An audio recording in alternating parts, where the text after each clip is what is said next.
आज की इस वीडियो में हम डिस्कस करेंगे कोटलन क्लास को। कोटलन जो है वो ऑब्जेक्ट ओरिएंटेड प्रोग्रामिंग लैंग्वेज और फंक्शनल प्रोग्रामिंग लैंग्वेज दोनों को सपोर्ट करती है। और कोटलन ऑब्जेक्ट ओरिएंटेड प्रोग्रामिंग लैंग्वेज के जितने भी पिलर्स हैं जैसे क्लास, इनहेरिटेंस, पॉलीमॉर्फिज्म, इनकैप्सुलेशन, इन सबको सपोर्ट करती है।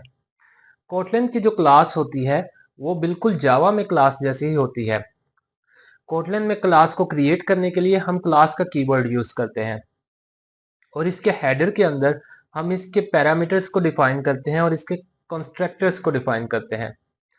और इसकी जो बॉडी होती है क्लास की वो हमेशा कर्ली ब्रैकेट्स के बीच में होती है। क्लास का जो सिंटैक्स है वो कुछ इस तरह से है। क्लास क्रिएट करने के लिए सबसे पहले हम क्लास का कीवर्ड यूज करेंगे, फिर उसके बाद उस क्लास का कोई ना कोई नाम रखेंगे और फिर कर्ली ब्रैकेट्स लगाएंगे और उन ब्रैकेट्स के अंदर हम सबसे ऊपर क्लास का हेडर डिफाइन करेंगे, फिर उसकी प्रॉपर्टी और उसके मेंबर फंक्शन को डिफाइन करेंगे। अगर हमने क्लास का जो है कंस्ट्रक्टर उसको डिफाइन नहीं किया उसके हेडर के अंदर, तो बाय डिफॉल्ट जो है एम्प्टी कंस्ट्रक्टर वर्क करेगा। कोटलन ऑब्जेक्ट ऑब्जेक्ट जो होता है वो एक रियल टाइम एंटिटी होता है और ये लॉजिकल एंटिटी भी हो सकता है। इसका एक स्टेट होता है और बिहेवियर होता है। जैसा कि इस कायनात के अंदर हर चीज एक ऑब्जेक्ट है। आपका लैपटॉप एक ऑब्जेक्ट है, आप खुद एक ऑब्जेक्ट है, आपकी गाड़ी एक ऑब्जेक्ट है। ऑब्जेक्ट का स्टेट होता है और बिहेवियर होता है। जो ऑब्जेक्ट का स्टेट होता है वो उसकी वैल्यू को रिप्रेजेंट करता है, जबकि उसका जो बिहेवियर होता है वो उस ऑब्जेक्ट की फंक्शनैलिटी को रिप्रेजेंट करता है। कोटलन के अंदर ऑब्जेक्ट को हम यूज करते हैं क्लास के मेंबर फंक्शंस को और उसकी प्रॉपर्टीज को असेस करने के लिए। चलिए अब हम अपने एंड्रॉइड स्टूडियो में जाते हैं और क्लास को इम्प्लीमेंट करके देख। अब हम आ चुके हैं अपने एंड्रॉइड स्टूडियो के अंदर। यहाँ सबसे पहले मैं मेन फंक्शन बना लेता हूँ, फन मेन।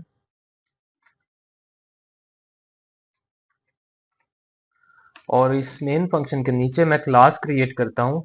सबसे पहले मैं क्लास का कीवर्ड यूज करूंगा और इस क्लास का कोई नाम रखूंगा। जैसे मैं रख देता हूँ माई फर्स्ट क्लास और फिर कर्ली ब्रैकेट्स का यूज करूंगा। अब इसके अंदर मैं क्लास के वेरिएबल्स को डिफाइन करूंगा।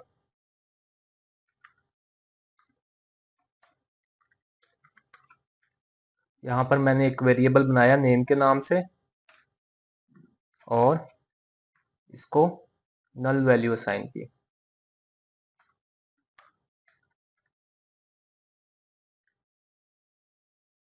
एक और वेरिएबल बनाता हूँ एज के नाम से, एज इंट इक्वल टू 0। अब मैं यहाँ पर एक फंक्शन बनाता हूँ माई डाटा के नाम से और उसके मैं दो पैरामीटर्स बनाता हूँ, नेम स्ट्रिंग, उसके बाद as int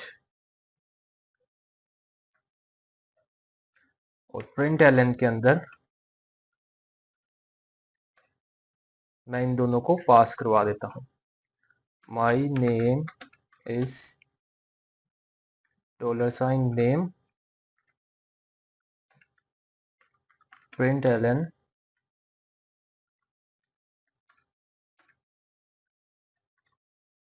my age is $age।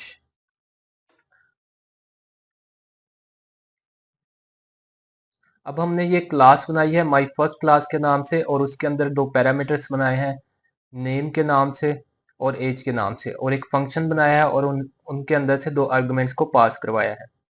अब हम इस क्लास को अपने मेन फंक्शन के अंदर कॉल करके देखेंगे। क्लास को मेन फंक्शन में कॉल करने के लिए क्लास का ऑब्जेक्ट बनाना पड़ता है। यहाँ पर मैं ऑब्जेक्ट बनाता हूँ var object1 के नाम से और यहाँ पर मैं कहता हूँ न्यू माई फर्स्ट क्लास।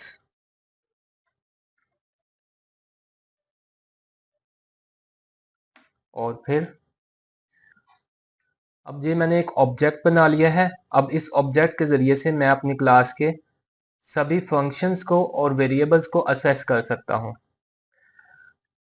उसके लिए मैं ऑब्जेक्ट डॉट लगाऊंगा, डॉट ऑपरेटर का यूज करूंगा। जैसे ही मैंने डॉट ऑपरेटर लगाया, आपको यहाँ पर सजेशन के अंदर एज, नेम और माई डाटा नजर आ रहा है।